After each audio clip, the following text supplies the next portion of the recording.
Good evening. Welcome to Chiller Night Theater. I am your guest host, Brian Ho. You've noticed I am not Jack Shadow, and he has graciously asked me to host once again. Probably because he heard that we were doing the movie The Creeping Terror. I don't know, but that is what we're going to be watching tonight. That was requested by a viewer last week, Sheila. You requested this, so you better darn be watching tonight, I'll tell you that. No. But tonight's the 1964 chiller, The Creeping Terror. And the story behind this movie is actually stranger than the movie itself. A little bit of back knowledge of this movie. If you want to get a little bit of that, you can look up the Creep Behind the Camera, made in 2015. That's available on Tubi TV. All right, now tonight, again, you've noticed Jack Shadow's not here. It is me, and I'm not trying to imitate Jack Shadow. Nobody can do that. I've got my own style with this. It's going to be a mix between a watch party and the pre-show. Everything's off the cuff, shooting from the hips here, folks. So hope you enjoy, hope you just have fun, and watch The Creeping Terror. You all set? All right. Then turn the lights down low. That's as much as I'll imitate Jack Shadow. That's as far as it goes. All right, you all set? Then let's watch The Creeping Terror.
You must be dead, honey. After driving all night.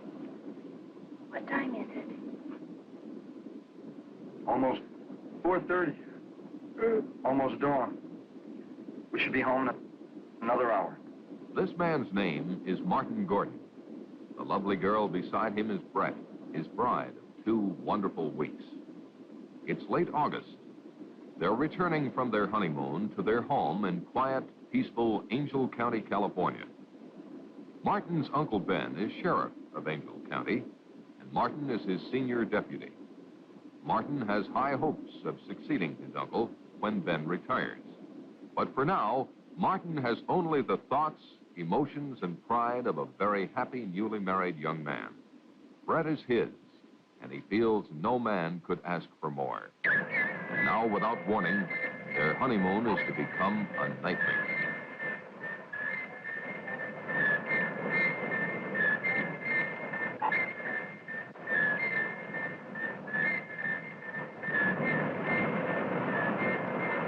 Neither Martin nor Brett saw the glowing rocket descend in the early morning sky.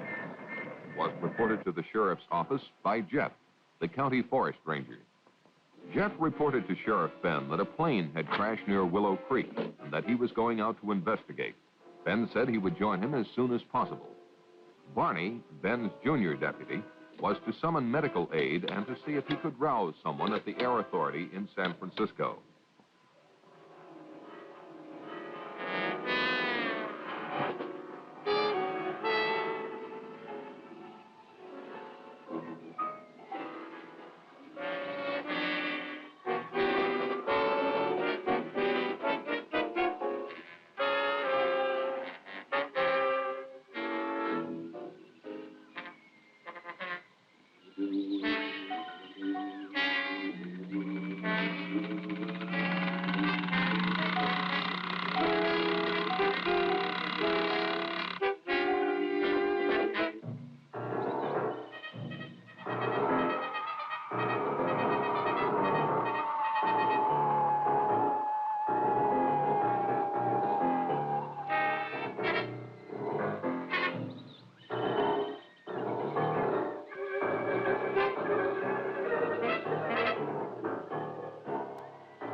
It's Uncle Ben, honey. Must be an accident or something.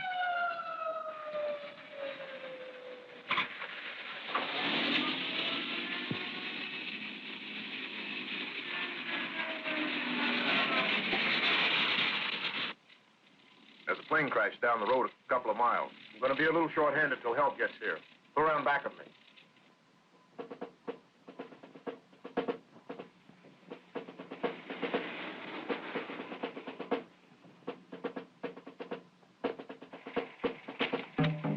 Come along, both of you.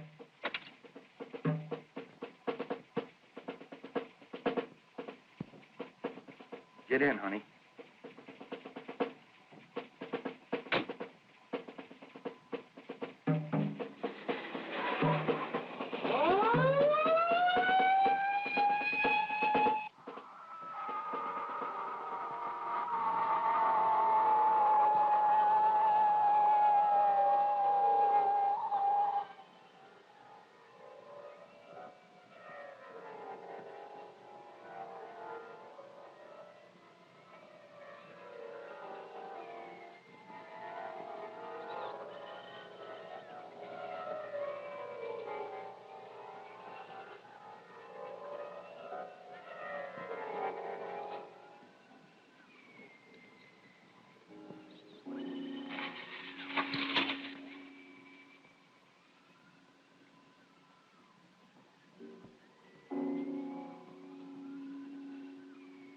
At the location of the crash, they discovered Jeff's truck, but Jeff himself was not around.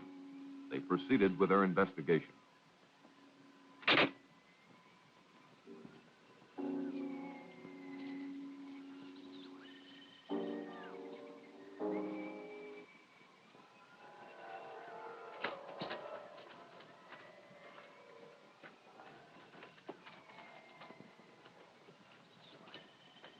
They looked at the rocket in utter amazement.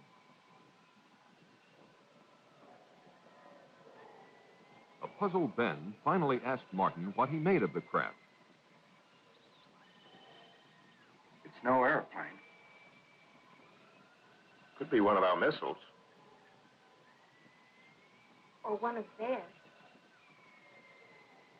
You could be right, honey. Don't think we have anything this big.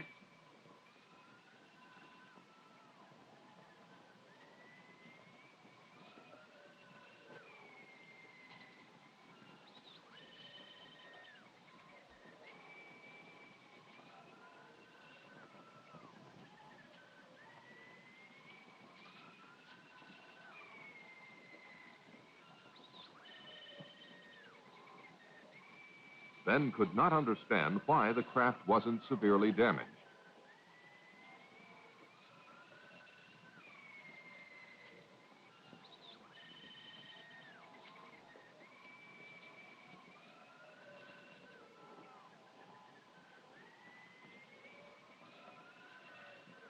This hat belongs to Jeff Peters. Jeff! Jeff! Jeff, are you in there? Martin, go back to my car and get my flashlight.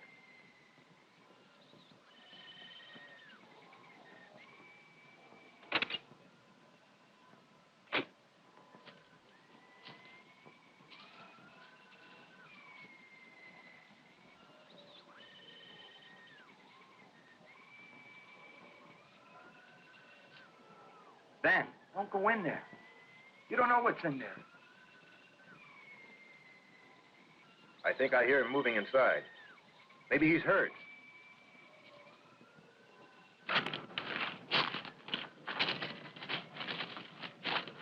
Dan, please don't.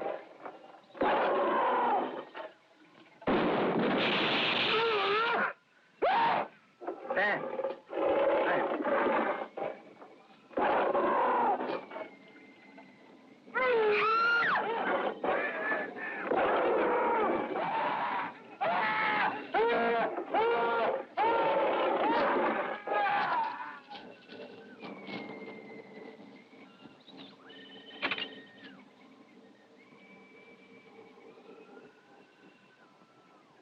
Car 1, calling in. Car 1, calling in.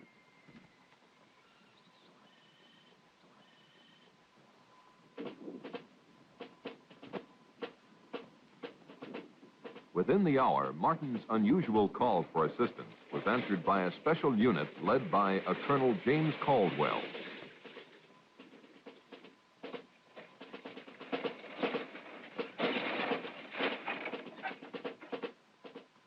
Let's get going. Let's go. Let's go. Move it over. Let's get going. Let's go. Let's go. All right, back on the truck. Let's go.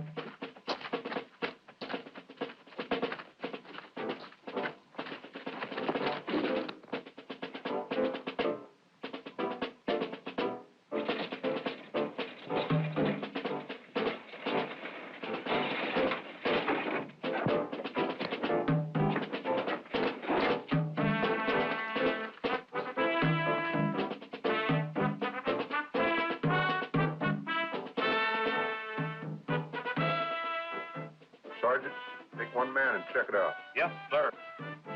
Okay.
The sergeant reported seeing an amazingly large creature in the aft section of the strange craft. He further reported that it was secured by a kind of metal harness, but that the creature could still move around somewhat, and for that reason they had not gotten too close to it. There was no trace of either Ben or Jeff. The colonel ordered continuous guard duty around the spaceship and decided to set up a temporary military headquarters at the sheriff's office in town.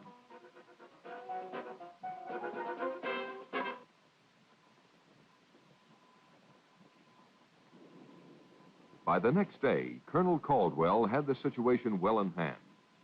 He had called Washington and received his orders from the highest possible authority. He was to maintain tight security and to await the arrival of a Dr. Bradford, who had been on assignment at the Jodrell Bank Radio Observatory in England. Upon arrival, Bradford was to take complete charge of the operation. He was the world's leading authority on space emissions and had worked out a series of systems that might lead to communication with other forms of life when, as, and if they were contacted. Martin was outraged by the government's intellectual approach to a monster that had already killed and caused the disappearance of his two close friends. Caldwell tended to agree with him, but stated he had to follow his orders. One of those orders was to suppress the news of the death of Ben and Jeff. Martin was appointed temporary sheriff, and all news intended for public consumption was to emanate from his office. The Air Authority issued a cover-up story that a plane had crashed and burned, and this was to suffice until the experts cleared up the mystery of the visitor from outer space.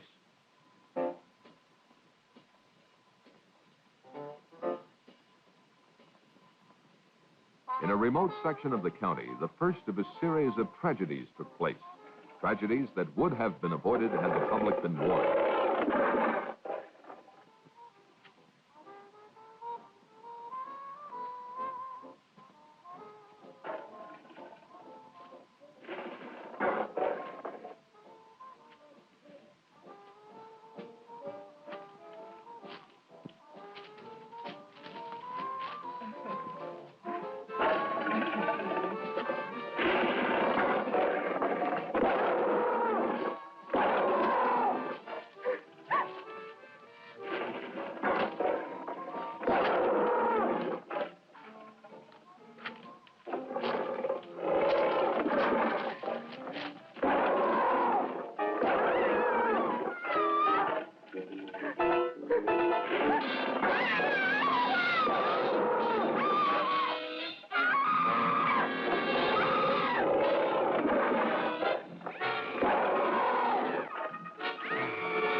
Later that day, while they were awaiting the arrival of Dr. Bradford, Martin instructed Barney, on advice from Colonel Caldwell, to plant in the local papers the news that Ben and Jeff had taken off on a fishing trip to British Columbia. The colonel had impressed the bereaved families with the necessity of maintaining secrecy, and these brave relatives had agreed.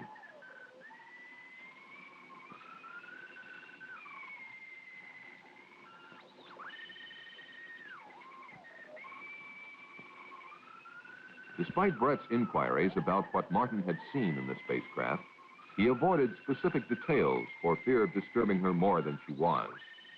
If the truth were known, Martin was more than a little disturbed himself. Shortly thereafter, Dr. Bradford arrived. He was a much younger man than one would imagine him to be. Martin, I'd like for you to meet Dr. Bradford. I've heard a lot about you from the colonel. Nothing bad, I trust. Martin and his wife were in the original party that found the fallen craft. I was sorry to hear about your uncle. It's a tough break. I hope you're feeling better. Yes, thank you. A couple hours of sleep did a world of good. Bradford thanked the colonel for his assistance and then asked to speak to Martin. Bradford questioned Martin about everything that had transpired. Martin did his best to recall everything in precise detail, but really didn't have much for him. The two soldiers that entered the rocket earlier had been summoned, and Bradford hoped to learn more from them. The doctor himself would not enter the rocket until the arrival of certain equipment. From his discussion, it was apparent that the doctor considered this situation a magnificent opportunity for mankind. He felt that if he could communicate with the creature, it might be possible to advance human knowledge by years or even centuries. The spaceship alone signified an intellectual development far in advance of anything on Earth. When Martin asked him how he intended to protect himself from the creature, Bradford said not to worry, that he hadn't come here to be victimized either by his own or the creature's fears.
Oh, hi, Barney.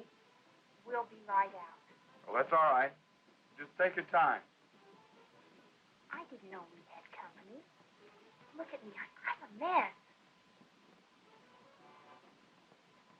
Don't be impolite. I get the drink. Now you're talking, honey. What do you have, Barney? How about a bourbon and 7? Coming up. Would you get the 7, honey?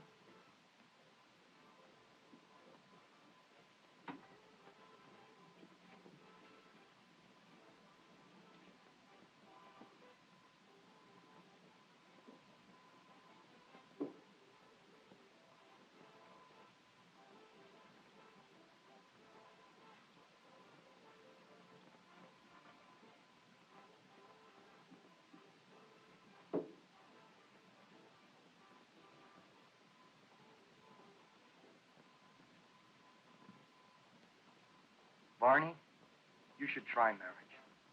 It would do wonders for you. Barney and Martin had been bachelor buddies for years, but now that Martin was settling down to marriage, they were slowly drifting apart. Barney, naturally, was still dating all the girls in town, and he couldn't understand why Brett and Martin didn't pal around with him more than they did. He couldn't comprehend that married life brought with it not only new problems and duties, but the necessary togetherness of husband and wife as well. Despite Brett's most tactful considerations, such as inviting him over to dinner quite often, Barney was growing resentful of her, or at least she felt that he was. Since time began, this change in relationship has probably happened to all buddies in similar circumstances. Life has its way of making boys grow up, and with marriage, Martin's time had come. His life was now Brett, a life that he thoroughly enjoyed.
Okay, folks, we're back. Well, thanks for sticking with me on this. This is quite a film, isn't it?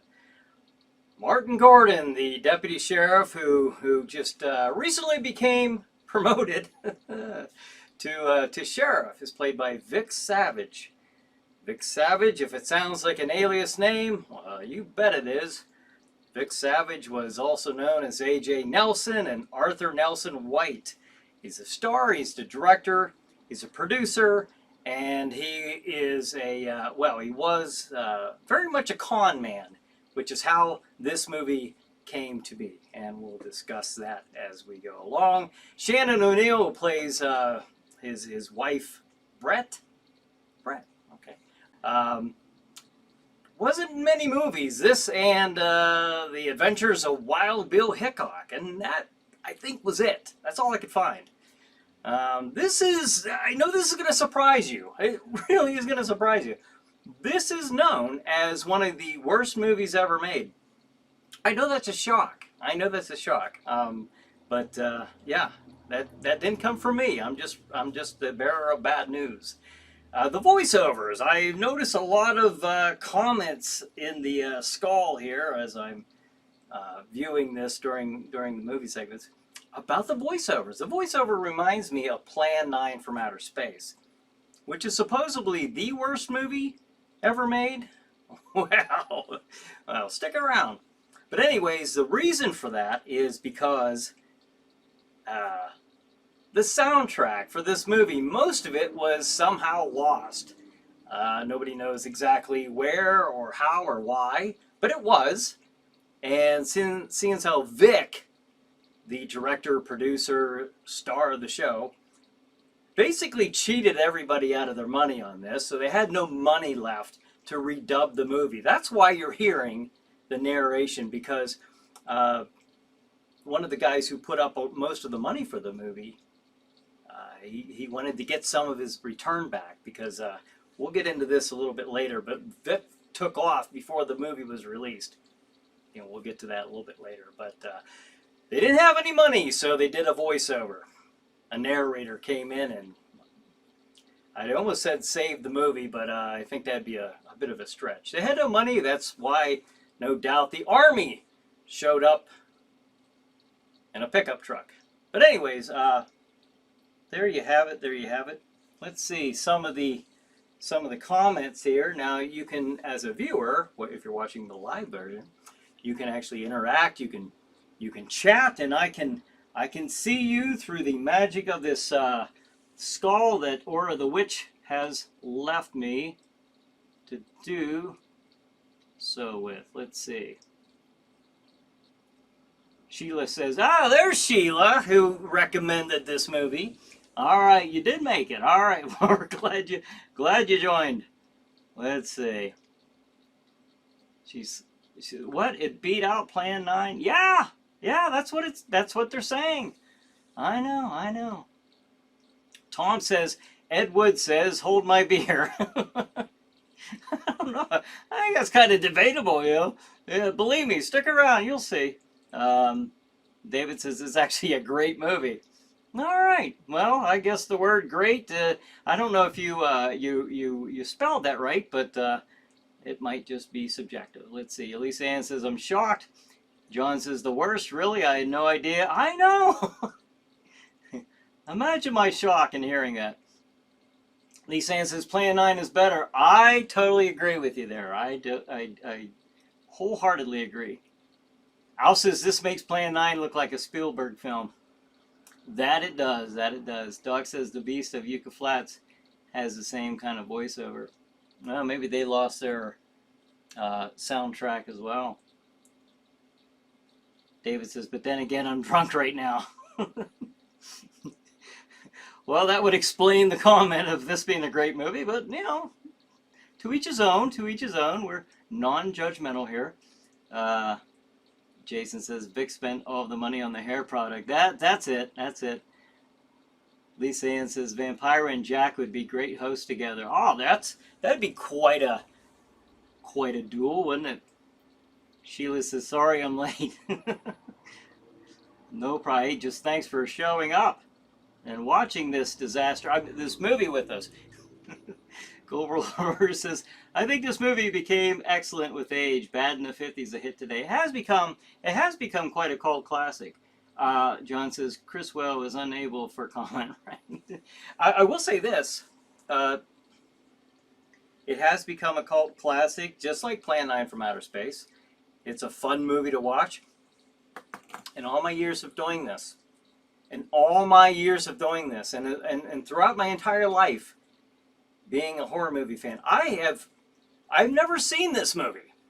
And I just recently, for the first time yesterday, to review it for tonight's, viewing. It's the first time I watched it and looked into some of the notes on it. And that's when I got on here. I was testing the audio and the video to make sure everything ran smoothly tonight. Dr. Ed, who I see through the skull here, is on here. He's the one who brought up about the documentary. So if you get a chance, I strongly recommend that you check that documentary out, The Creep Behind the Camera, from 2015. So, looks like Tom says I haven't seen it before either. Yeah, it's a one of those. I almost said hidden gems, but oh my. But all right, folks, if you're ready, I'm ready. Let's go on to the next segment of The Creeping Terror. Bye, honey. The next morning, Betty Johnson, as usual, blew a goodbye kiss to her husband, but for the last time.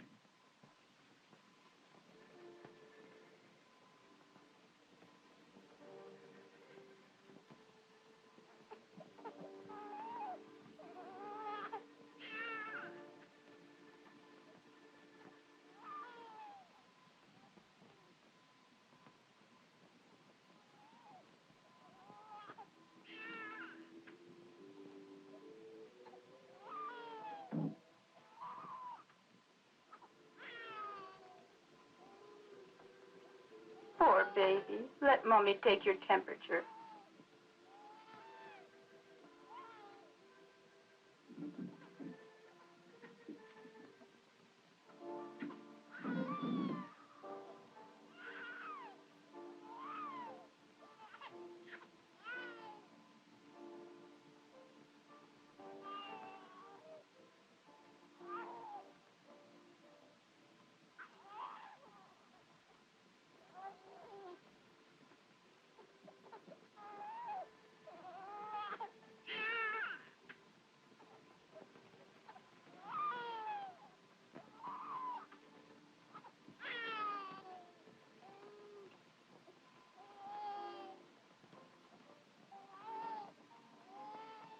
Poor baby. He'll feel better soon.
Grandpa, can I go for a walk?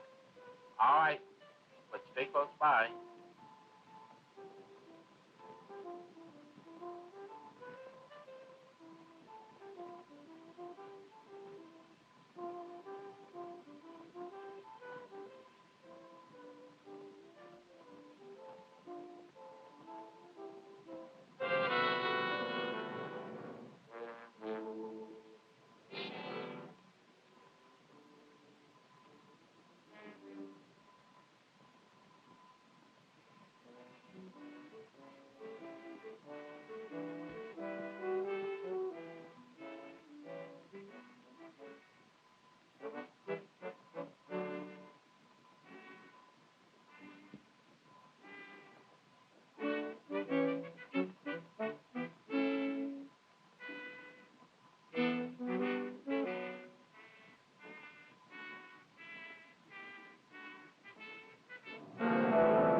Bobby? Bobby?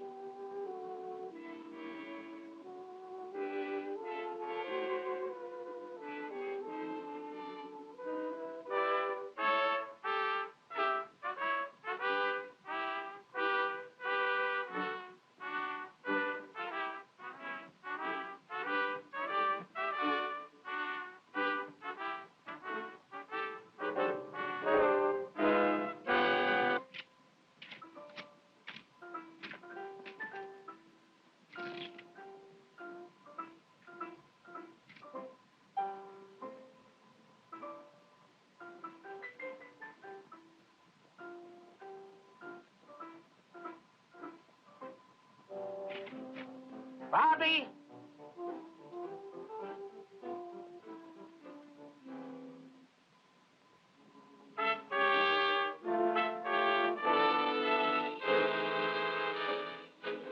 Bobby?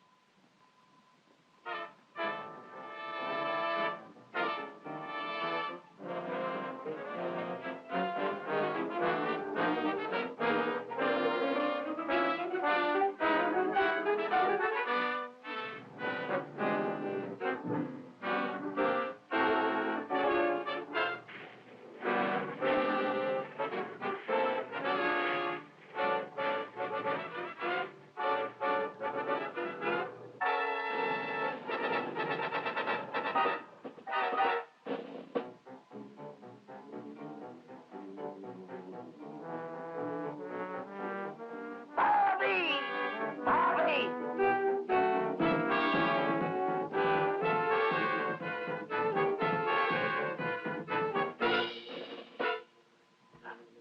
Bobby?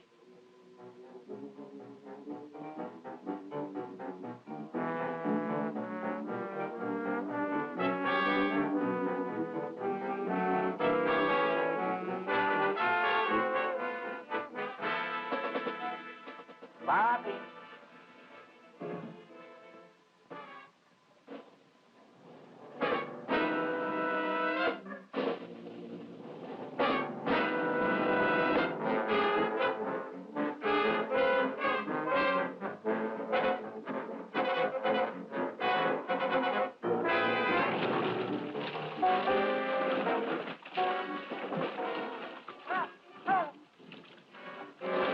Help!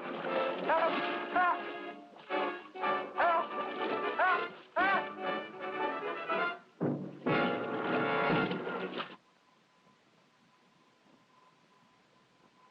Within 48 hours, Dr. Bradford had closely examined the creature and the spaceship and reached a number of conclusions. He was sure the creature had come from beyond our solar system because it adapted to our environment so quickly, and no planet or dead star near us has conditions similar to the Earth. Of special interest to him was the hull of the ship. It was composed of an alloy unlike anything human science had ever encountered. The doctor had run a number of tests on the metal, but its molecular structure remained a mystery. Because there was no food on board, Bradford presumed the creature had been in a state of suspended animation, particularly because it had survived the trials of re-entry and impact without apparent harm. So far, he had no success in communicating with it, but he had not yet exhausted all possibilities. On a more subjective basis, he had the curious feeling that the creature did not want to communicate with him. Such a confession on the part of this eminent scientist made Martin feel quite apprehensive.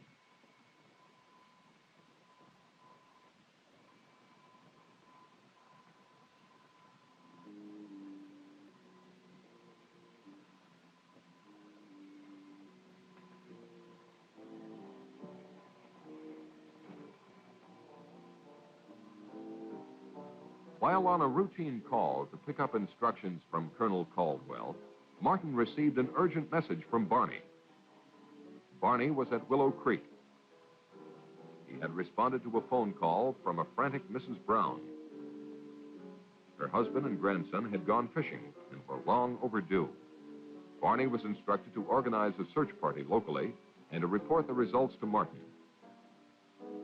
Because of security regulations, he was not to come near the area of the spacecraft. Martin said he would join Barney later if he could.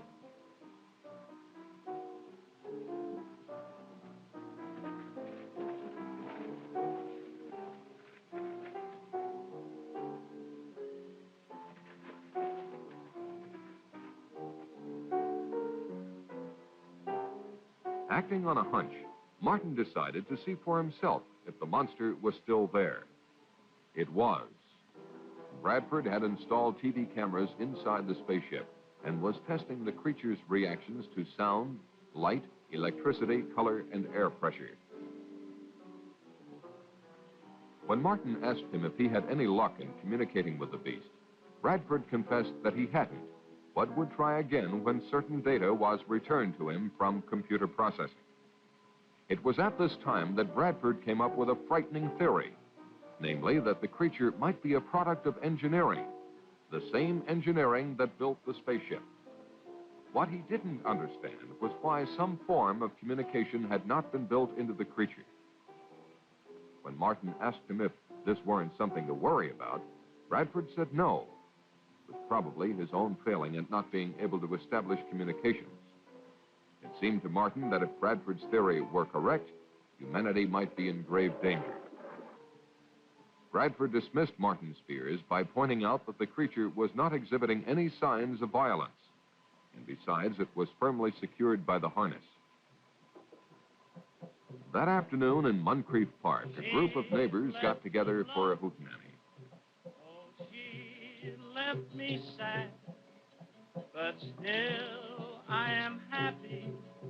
In fact, I am glad, for I am as free as that bird in the tree, 'cause she left me alone and could not marry me.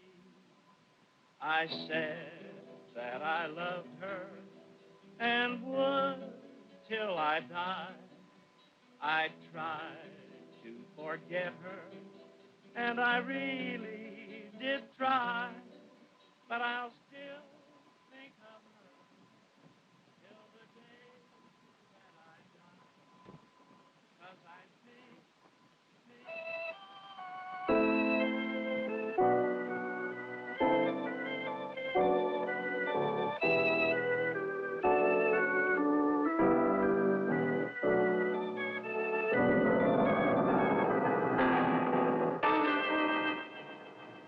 What is it?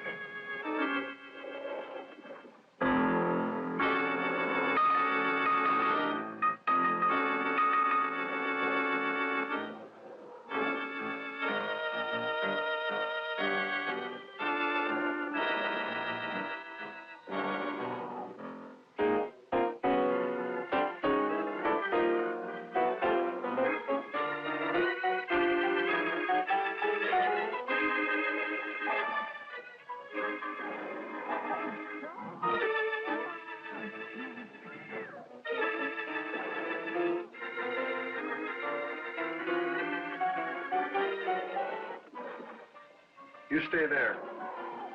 Stay calm.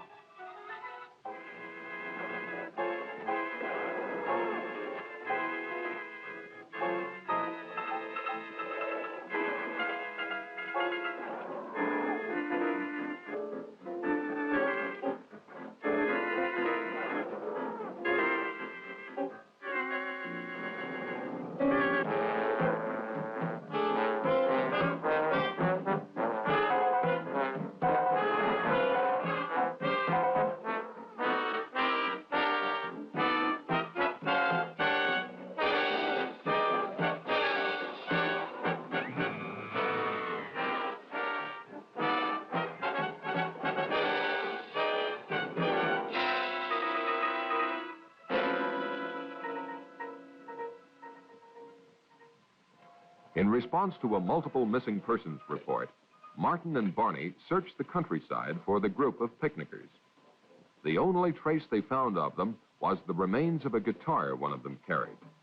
This wholesale disappearance of a large group of people, coupled with earlier missing persons reports, led Martin to only one conclusion. There must be another monster, and it was on the loose.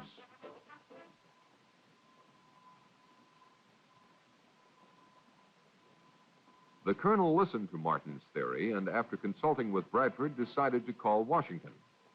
He was told to follow his own good judgment, but under no circumstances was he to alarm the populace. The colonel decided to organize a county-wide search. Martin's assignment was to search the north end of the county.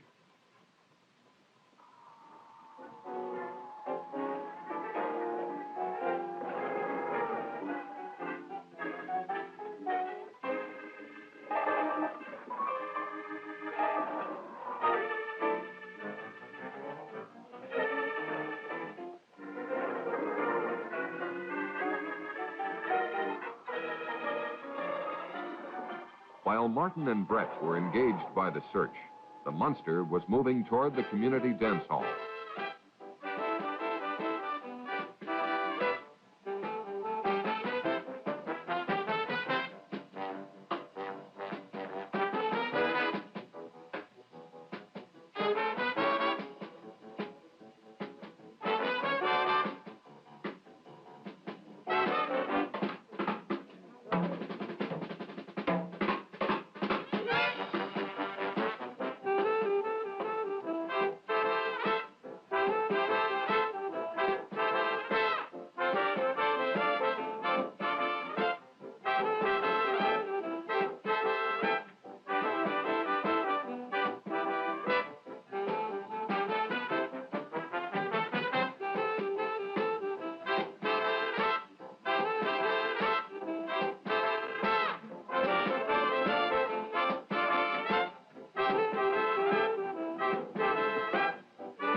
I've had enough of that guy.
All right, folks, we just watched about 10 minutes of dance filler footage while the monster crept very slowly toward that dance hall. I wish he would have done it a little quicker. I was kind of rooting for the monster there. I gotta be honest.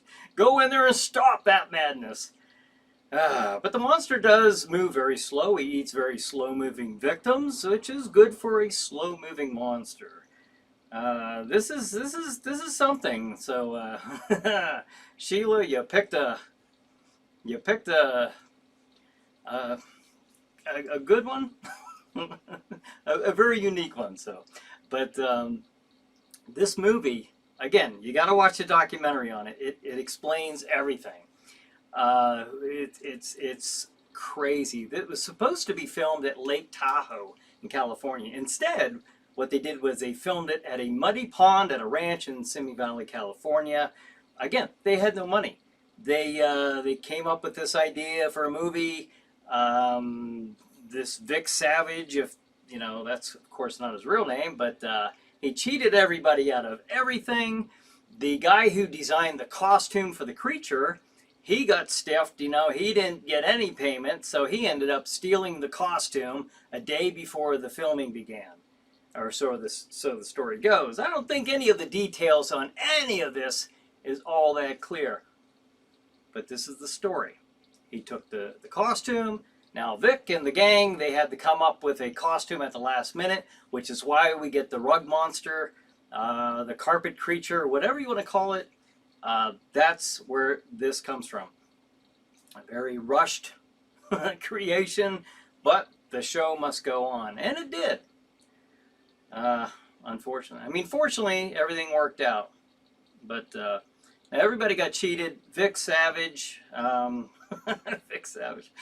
Vic cheated everybody. So he was up against many fraud lawsuits and even criminal indictments. So he took off. He took off. He fled before the movie was even released.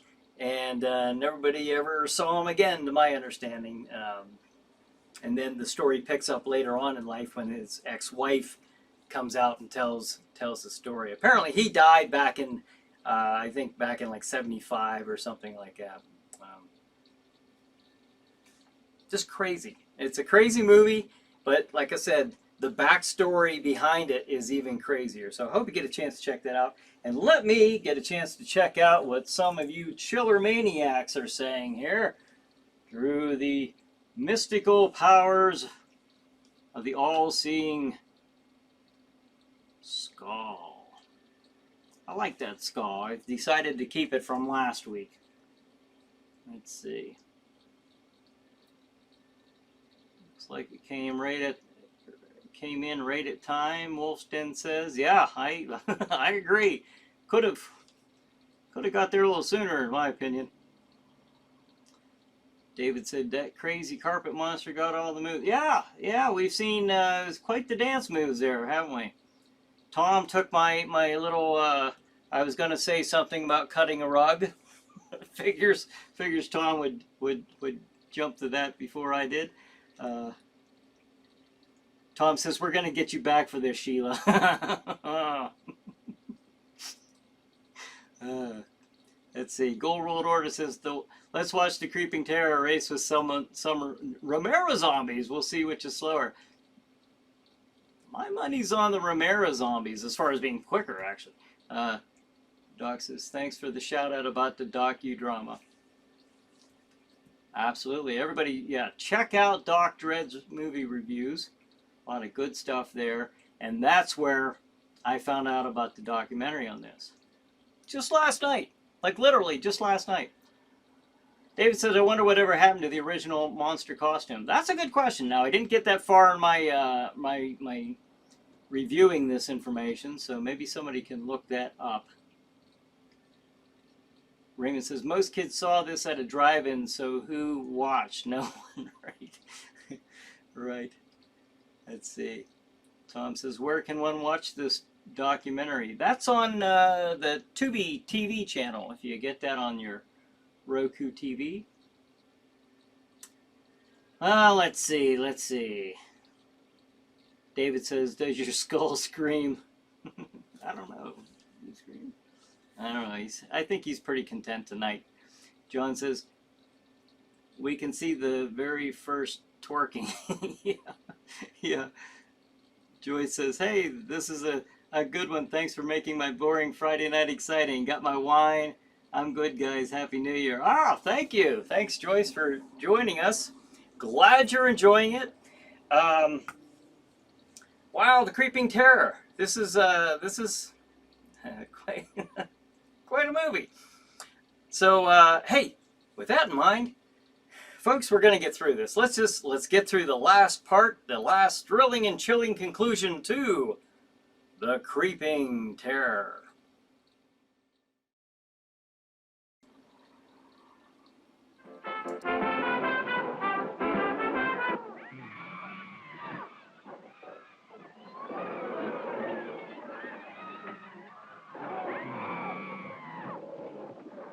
My God, what is it?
While Martin and Brett were taking a break from the search, a call came through which confirmed Martin's theory. Colonel Caldwell told them of the monster's attack at the dance hall. His troops now had orders to destroy the monster, and he asked for Martin's assistance. Martin said he would join the colonel as quickly as possible.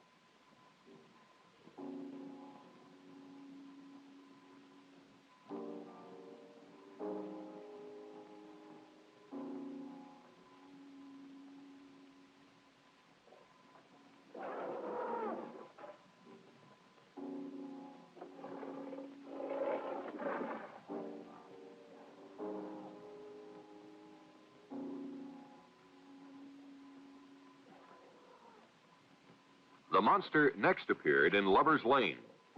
Anyone who experienced that catastrophe and survived would never go there again.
God!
It was almost an hour before Caldwell learned of the monster's devastating new attack. Colonel Caldwell wasted no time ordering his men into action. It was at this point that Bradford interceded. He demanded that the monster be taken alive at all costs. The colonel's protests about the dead and missing made no impression on Bradford. Caldwell conceded to the point of assuring Bradford that they would not destroy the monster if they could avoid it.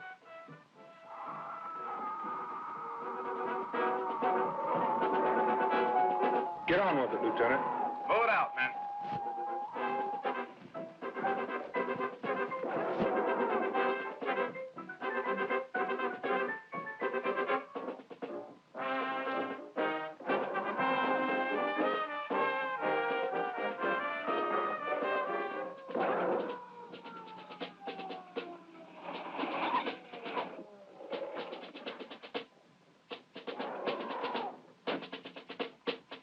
When Martin's party arrived and offered to help, the colonel told them enough lives were being endangered. They were to be part of the second line of defense, to be used only if necessary.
The sergeant, a shaken man, returned babbling about what had happened. Caldwell, realizing the full danger of the situation, decided he had only one means left to stop the monster: grenades. Now Bradford made a drastic move. Acting on his superior authority, he forbade Caldwell to destroy the creature. The colonel, more concerned with saving human lives than advancing science, told Bradford to go to hell. Get out of my way.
Where's he going in such a hurry?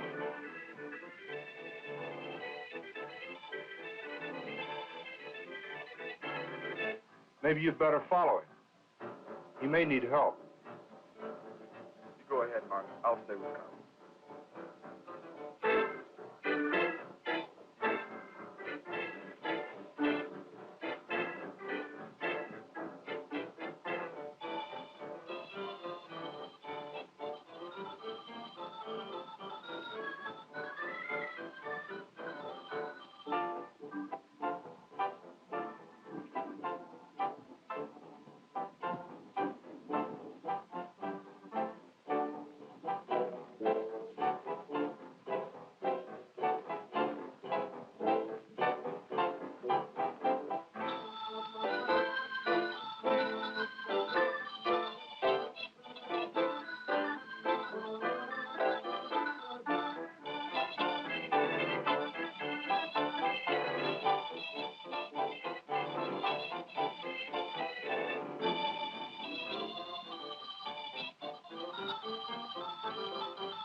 The explosion loosened the harness on the monster and allowed it to escape.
Martin tried to help the doctor, but there was no time.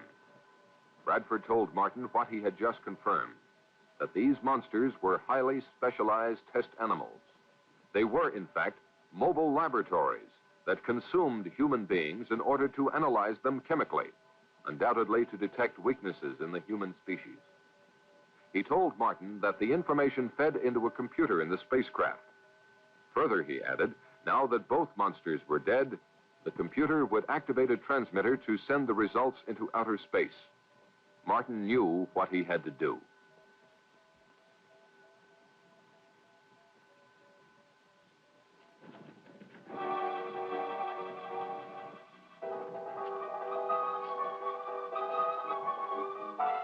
As Martin entered the spaceship, he heard the transmitter generator kick on.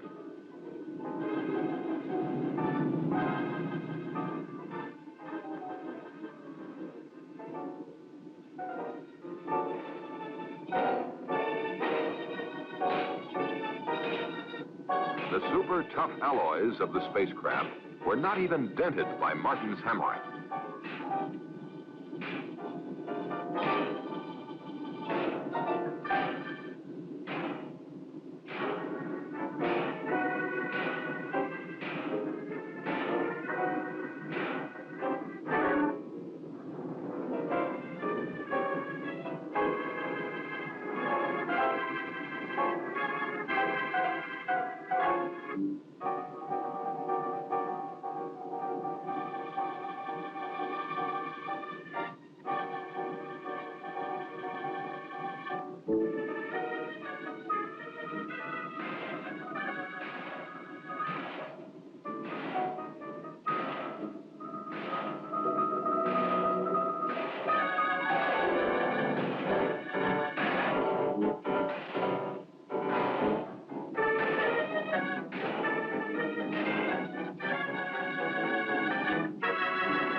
As the transmitter stopped, Martin felt sick. Evidently, all the information had been transmitted.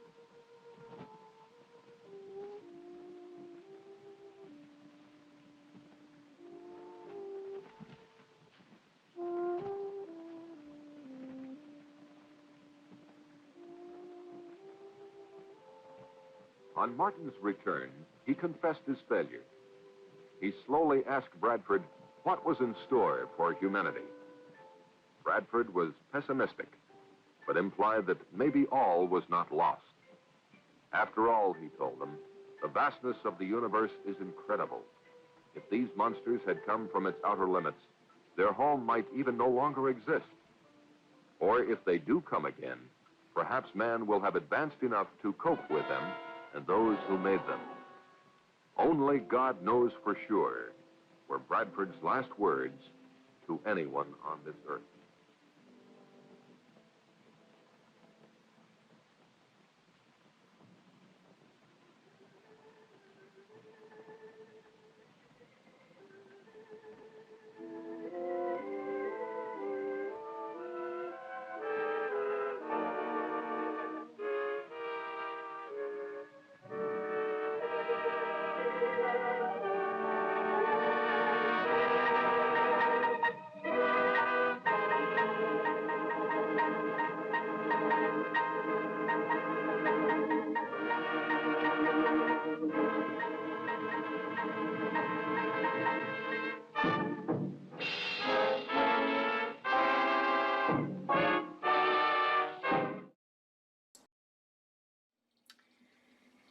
Okay.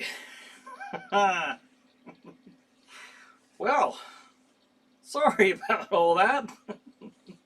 No, I hope you had a good time. I hope you had a fun time watching The Creeping Terror. I wonder what we're going to play next week, if we do one of these next week. Any suggestions? Sheila? No, anybody, if you have any suggestions, throw them my way, and I'll take a look at them and see if there's something I can play. And hopefully we can come back and do this again. And hope you had a good time. Join us again next week as we present another classic or not so classic chiller feature. So with that, have a good night. Have a good chiller night. We'll see you next week.